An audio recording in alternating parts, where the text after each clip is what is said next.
Here's what happened this week in North Carolina politics. Donald Trump was inaugurated into his second term of office on Monday, and just like every new president, he set right to work signing executive orders, some of which are directly relevant to us here in North Carolina. One of those was an executive order stopping all new offshore wind power leases nationwide. Here in North Carolina, we have 2 offshore wind power leases already underway. One's up by Kitty Hawk, the other one's down by Wilmington. This is a really big deal because North Carolina happens to have some of the best conditions in the country for offshore wind. No one's completely sure why Donald Trump hates offshore wind power so much. It's reliable, it's cost effective, it's clean electricity.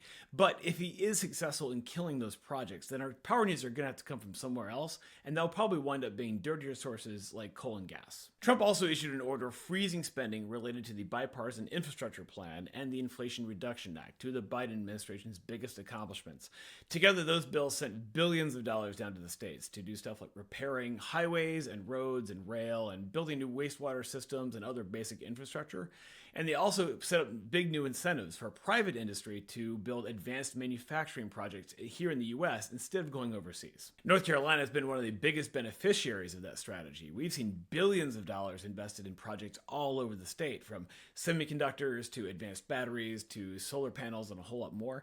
But now Trump's order throws a lot of uncertainty into the mix now. We don't know if those projects are still going to go forward, and those jobs are probably at risk. Now, those funds have already been appropriated by Congress. The president has no legal authority to kind of claw them back. That's not how the Constitution and the separation of powers works. And besides, thousands of North Carolina jobs are on the line. But the Trump team is basically out for revenge against the Biden administration, so they might take it out on us. Attorney General Jeff Jackson joined with 17 other state attorneys general this week to sue to block Trump's attempt to end birthright citizenship and revoke it from thousands of people.